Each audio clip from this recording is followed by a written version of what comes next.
Compared to Europe and especially the Netherlands, biking as a form of urban mobility is very uncommon in the US. But in some American cities, hopping on a bike is easier, safer, and more practical than driving. Today, we're counting down the 10 American cities with the highest bike scores, using the bike score rating on WalkScore. WalkScore calculates bike score using 4 equally weighted factors. Firstly, bike lanes and paths. Secondly, hills, how steep the terrain is. Thirdly, destinations and connectivity, how easily you can reach places by bike. And finally, bike commuting and mode share, how many people actually bike to work. Over 99% of you aren't subscribed, so please subscribe so we can hit 1,000 subscribers before the end of the year. And support me on Patreon, where all money goes directly to my university funds. Let's begin. At number 10 is Tucson, Arizona.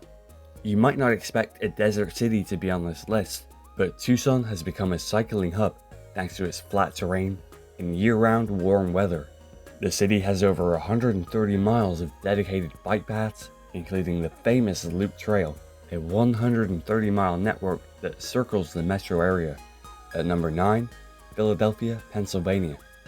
Philadelphia is one of the most historic and densely built cities in the US, which makes it naturally bikeable.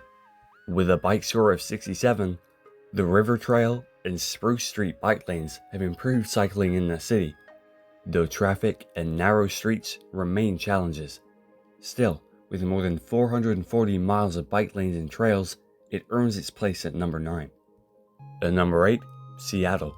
Seattle is hilly, rainy, and full of traffic, but it's also home to one of the most ambitious bike infrastructure plans in the country.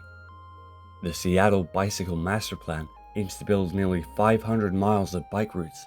Protected lanes on 2nd Avenue downtown and the Burke-Gilman Trail make biking a real commuting option, despite the hills.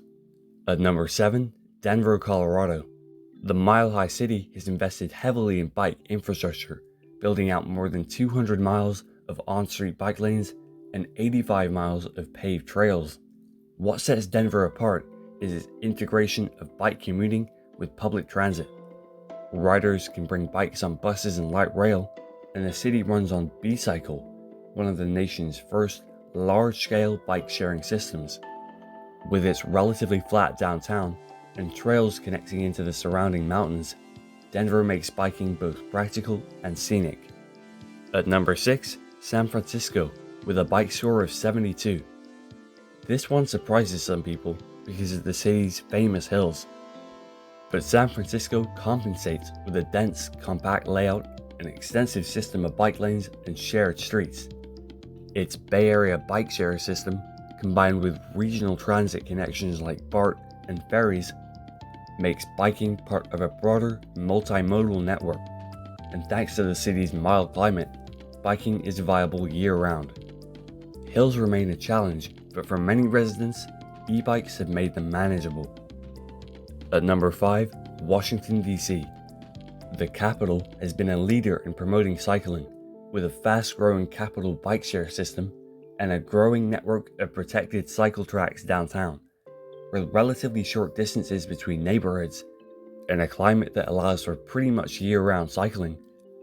DC is one of the most commuter-friendly bike cities in the country.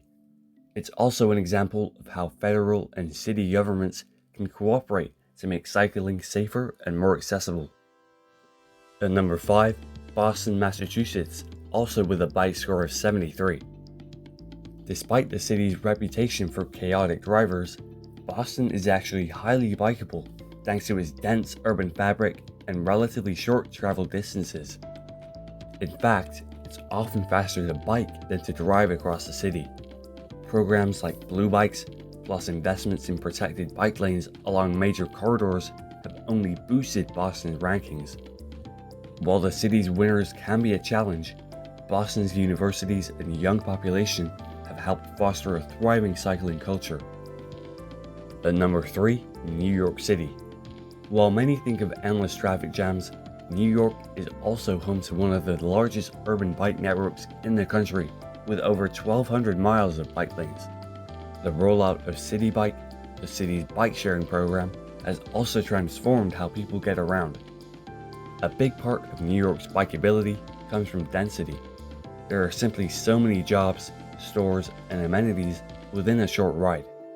Cycling has gone from niche to mainstream here, with daily ridership numbers in the hundreds of thousands. At number 2 is Portland. For years, Portland has been synonymous with American bike culture. Nearly 7% of commuters bike to work, which is the highest rate of any large US city. Portland's bike infrastructure includes hundreds of miles of bike lanes, greenways, and bridges specifically designed to accommodate cyclists. The city has also been an innovator, piloting bike boxes at intersections and traffic calming streets for bikes. Portland may not have the biggest bike network, but its culture and infrastructure together give it one of the strongest bike ecosystems in the country. And at number 1, Minneapolis, Minnesota. Despite its frigid winters, Minneapolis is one of the most bikeable cities in America. The city benefits from being relatively flat, but what really sets it apart is its off-street trail network.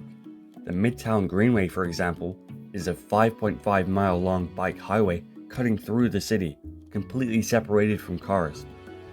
Minneapolis has also built out protected bike lanes downtown, and its Nice Ride bike sharing system has been a national model.